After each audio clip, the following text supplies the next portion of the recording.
The animation opens up with a blaring siren, which alerts the whole community of a fire outbreak.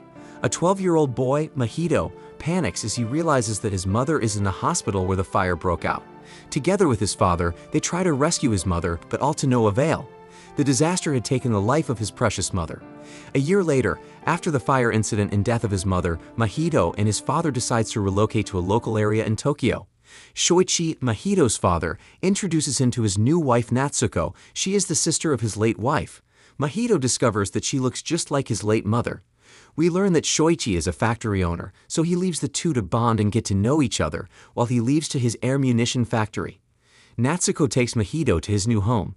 During the journey, he learns that Natsuko is pregnant and would be expecting a new child soon. Just as they got to the house, she shows him around, including his father's brand new factory.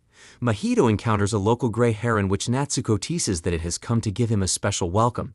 He is met by some elderly women, who were the estate maids. They all gathered in the temple and are anxious to find out what was in Shoichi's trunk. Natsuko unpacks and then gives them corned beef and sugar, which they would use to make rice cakes. The old women are excited as they hover around the bag. Mahito realizes that the temple was filled with elderly people. Natsuko takes him to his personal room and promises to bring him tea so he can ease up after a tiring day. But Mahito sleeps off and then dreams about the fire incident and how he tried to rescue his mom. He wakes up crying and then goes outside to cool his head. There he still sees the gray heron. Mahito decides to follow the bird, and he ends up in an ancient sealed tower. While trying to force himself in, he is found by two of the old women who bring him back to Natsuko. To prevent Mahito from going there, she decides to tell him the history of the tower. It was built by her uncle, a smart man who loved reading but then suddenly lost his mind. One day he disappeared and nobody could trace him. It seemed dangerous, so her grandfather sealed the entrance so no one could wander around. She warns Mahito not to get close to the tower as it is dangerous. The next morning, Shoichi takes Mahito to school, but he wasn't exactly given a friendly welcome as the rest of the kids feel he is of the much higher class. One day, he gets involved in a fight with one of the students. On his way home, he deliberately injures himself on his head. Shoichi is angry and is determined to find out who did this to his son, but Mahito tells him that he slipped, although he doesn't believe Mahito's story. The old woman takes care of his injury as they put him to sleep and agrees to take turn to watch over him. That night, he is disturbed by the heron and then decides to go attack it. During a trance, the heron speaks, and to Mahito's surprise, he discovers that it isn't just an ordinary heron. The heron entices Mahito that he could find his mother and she isn't dead. Just then, he is crowded by a supernatural swarm of toad. Luckily for him, he is saved by Natsuko, who fires an arrow and scares off the heron. The next morning, he wakes up to see one of the elderly maid who came to check up on him. When his father found out that he has finally woken up, he came to see his son and promises him that he would take care of the school issue, but Mahito assures him that it was just him being clumsy and nothing else.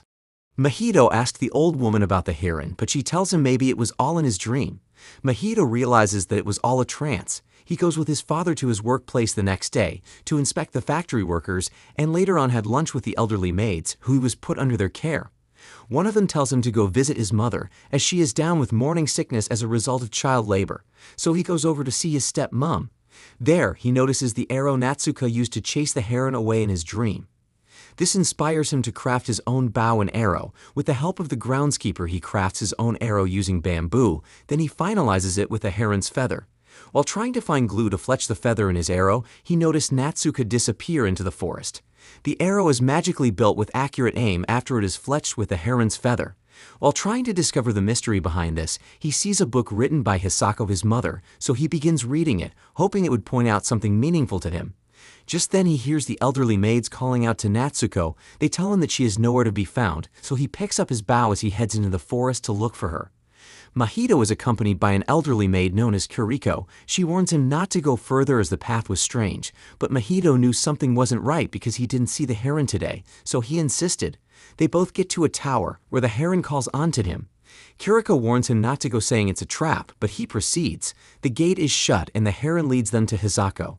Mahito rushes over to see his mother, but then realizes that he has been deceived by a watery imitation of her, which dissolves at his touch. He is angry and then shoots at the heron for deceiving him. The heron's feather on his arrow helps him pierce the heron on his beak, revealing the heron to be a flightless creature called the birdman. Just then we can see a wizard from the top floor of the tower. He orders the birdman to guide Mahito and Kuriko. Just then they all sink to the floor. Mahito descends to an oceanic world. As he got there, he sees a graveyard with a golden gate. It has the inscription, "All who seek my knowledge will die." He proceeds to go check out the place. Just as his eyes rolls through the place, he is attacked by a swarm of pelicans who burst the gate open. Luckily, he is found by a younger version of Kuriko, a fisherwoman surfing through the sea with her boat. She notices that the gates of the graveyard is open, so she immediately goes over there to save Mahito. She uses her fire wand to rescue Mahito from the pelicans. After they both got inside her boat, Mahito tells her about his mission and how he had come looking for Natsuko. On their way, they catch a giant fish and proceeds to sell it to Bubble like spirits called Wara Wara. Kuriko carves up the giant fish. She encourages Mahito to do same, as the guts were a special nourishment delicacy for the Bubble spirits. Later that night, Kuriko takes Mahito to her resting place. There he sees dolls that looks exactly like his grannies in the other world. She tells him that she had put them there to protect Mahito. Just then, Mahito realizes that the fisherwoman is indeed Kuriko, but a younger version. He goes out to ease himself, and then sees the Bubble spirits ascending into the world above. He asks Kuriko about the significance, and she tells him that the Bubble spirits are flying into the other world to be reborn as humans once they become mature. During their ascension, pelicans gather again to devour them, but they are saved by another woman named Himi. She does pyrokinetics and burns down the pelicans before they could feed on the Bubble spirits. Mahito encounters a dying pelican that tells him that their species is dying as the water is cursed. They are desperate to survive after being brought to this world with no food other than the Bubble spirits. Just then he is met by the birdman, who promises to take him to Natsuko, but Mahito declines, saying he will find her without his help. The next morning, when his plans didn't seem to be working, he becomes frustrated and threatens Birdman to tell him where Natsuko is being held. But Birdman refuses to spill out any information. Kuriko invites them both into her house for tea. She tells them to make up and not fight anymore, but Mahito declines, saying Birdman is a liar and he wouldn't admit that he is involved with Natsuko capture. Birdman tells him that it is above his powers. Kuriko intervenes and then tells the two to work together in search for Natsuko. Maybe then they will eventually find her. Before they leave, Kuriko gives Mahito her doll to protect him. They bid their farewell as he goes on his search party. Meanwhile, in the other world, Shoichi has organized a search party for Mahito, Kuriko, and Natsuko. He is worried that something terrible might have happened to them, but then the elderly maids comforts him. They tell him that strange occurrences do happen in the area. They recount the story of how the tower came to be. It wasn't built by people, rather it fell from the sky. Hisako's granduncle became obsessed because it was rare, and then decides to build a tower around it. The tower brought about sufferings, and even the disappearance of Hisako's granduncle. One time Hisako went missing. They searched all over for her but couldn't find her. After a year, she came back happy and healthy, with the inability to remember what happened to her. They conclude that the tower is strange and controlled by a wizard. Shoichi hurriedly prepares for battle as he proceeds to go inside the tower. On the other hand, Birdman becomes so exhausted from walking, so he asks Mahito to help him plug back his beak so he could once more possess strength and fly again. Mahito grants his request and then helps him carve a wood that fits perfectly into his broken beak. Birdman's flight is restored, and he transforms into a heron. They arrive at a place where anthropomorphic parakeets live. They needed to pass there to get to Natsuko, so Birdman devises a plan to distract the parakeets, while Mahito goes on to rescue Natsuko. Unfortunately, Mahito is caught by the parakeets. They had prepared to eat him alive. Just then he is saved by Himi. She uses her powers to drive out the parakeets. Then she takes Mahito to her house, where she shows him the tower just like the one in his world. She tells him that this is where Natsuko is being held. So together they go inside the tower. Himi shows him a counterpart of the tower which contains doors to many worlds. Just as they are surrounded by parakeets, they open a door leading to Mahito's world. She urges him not to let go, or else the door will be lost and he won't find the tower again. They are spotted by Shoichi, but Mahito returns through the door to continue his search for Natsuko. The giant parakeets tries to attack them, but they are driven out to Mahito's world, where they transform to little parakeets. They both infiltrate the tower guarded by the parakeets. Himi warns Mahito not to touch the wall because the stone doesn't approve them coming to rescue Natsuko. When they got to the delivery room, Himi tells him to go alone. Mahito finds Natsuko in the delivery room. He calls out her name, but she rebuffs him. They are being attacked by papers. Mahito tries to struggle and rescue Natsuko, but she won't let him. The paper successfully separates them as Mahito is driven out of the delivery room. Out of anger, Himi uses her powers to incinerate the papers and asks the Great Stone to grant her a wish. She begs that Natsuko goes back with Mahito, but then the three are rendered unconscious. Mahito meets the great wizard, Natsuko's uncle, in a trance. He carefully observes the stack of stone blocks he had put together. This represents the different dimensions of the world. Just then he takes Mahito to see the large stone that put the world to birth. He is getting old and needs a successor from his bloodline to continue after him. When Mahito depicts that the stones he held are infused with malice, the wizard considers him wise and offers him the mandate to rule the world after him. Just then Mahito wakes up. He is being held captive by the parakeets who are preparing to feast on him. Luckily, he is freed from captivity by the birdmen. They camouflage themselves as they escape the gathering of the parakeets. As they climb the tower, they notice that the parakeets have captured Himi and were taking him to their king, so they go after them.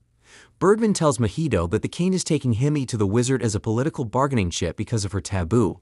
When the king notices that Mahito and Birdman were following him, he destroys the stairways that would lead them to the passage. He goes over to meet the wizard and delivers Himi to him, saying her transgressions were of a greater magnitude, so he exchanges her for a political power. Meanwhile, Mahito and Birdman comes out of the stairways crash alive. They manage to find the passage that will lead them to the wizard. There he meets up with Himi. After their reunion, they proceed to go meet up with the wizard. He had gathered up 13 stone blocks that are free of malice for Mahito, so he could create a world of bounty, peace, and beauty. But Mahito tells the wizard that he inflicted a scar on himself, which means he still possesses malice. He refuses the mantle, saying he needs to save those who love him. Just then the parakeet king appears from his hiding place. He rebukes the wizard for trying to give the entire empire to Mahito, so he tries stacking the blocks to be in full control of it, but then it falls and the world collapses. With the help of the birdmen, Himi and Mahito are able to escape. They meet up with Kiriko, who saved Natsuko. Mahito learns that Himi is his birth mother. He warns her of her fate, but Himi decides to return to her own time without any regrets. Mahito returns with Natsuko to their own world, including all the creatures that transforms to non-anthropomorphic form. Birdman advises Mahito to forget about all that happened, but he can't forget about it because he is holding the doll he got from Kiriko and one of the precious stones. Just then the doll transforms to the old Kiriko. They all reunite with Shoichi and the elderly maid who were out looking for them. 2 years later, Shoichi and his family relocates back to Tokyo. The end. Thank you for watching, guys. If you love animation movies, please subscribe to this channel and keep watching. Bye.